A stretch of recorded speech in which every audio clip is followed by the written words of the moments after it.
Danas vam otkrivam tajnu koju su naše bake čuvale kao oči u glavi. Pričamo o hajdučkoj travi. Vidite, ona nije samo korov pored puta. Ona je majka svih rana. Ako vas muči stomak, popite čaj. Ali ako vas muče vene, rane koje ne zarastaju ili bolovi u zglobovima, treba vam ulje hajdučice. Ova biljka je dobila ime po junacima, jer su hajduci njome vidjeli rane. Ona zaustavlja krvarenje brzo, čisti krv od otrova i smiruje upale koje tinjaju u telu. Žene, zapamtite, ona je vaš najbolji prijatelj za one ženske dane i sve te gobe koje uz njih idu, jer sređuje hormone onako kako je priroda zamislila. Kako i kada se bere? Pazite sad, nije svaka hajdučica ista. Da bi bila lekovita, mora se brati kad je sunce najjače, od juna do avgusta. Najbolje je da to bude oko podneva, po suvom vremenu, jer tada ona u sebi ima najviše eteričnih ulja. Tražite je na čistim livadama, što dalje od puteva i prašine. Berite samo gornji deo biljke, cvet i listove, ne čupajte koren. Secite je makazama da bi sljedeće godine ponovo mogla da vas dočeka na istom mestu.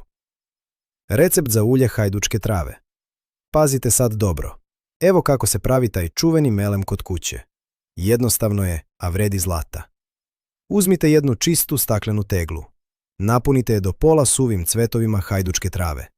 Nemojte ih sabijati, neka dišu.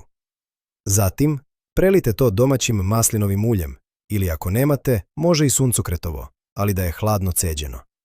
Zatvorite teglu i ostavite je na suncu tačno 40 dana. Svaki drugi dan je malo protresite. Neka sunce izvuče svu snagu iz cveta u to ulje.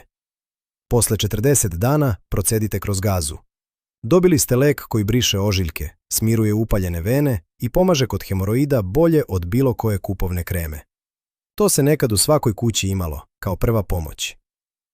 Zlatna pravila za čaj. Za one koji ipak više vole šolju toplog leka, kad kuvate čaj zapamtite. Hajdučica se nikad ne kuva. Samo se prelije vrelom vodom i odmah poklopi. Ako vidite paru da izlazi, otišao je i lek. Pite ga nezaslađenog, pre jela, za jak stomak i čistu jetru. Ali budite oprezni, priroda je jaka. Ako pijete lekove za razređivanje krvi ili ste trudni, ovo nije za vas. Prvo se javite svom lekaru, pa onda u livadu. Također, ako imate veoma osjetljivu kožu, probajte prvo malu kap ulja, jer hajdučica voli da pokaže svoju snagu. Mene zanima, da li ste ikada probali da mažete rane hajdučkom travom? Pišite mi u komentarima, volim da čujem vaša iskustva.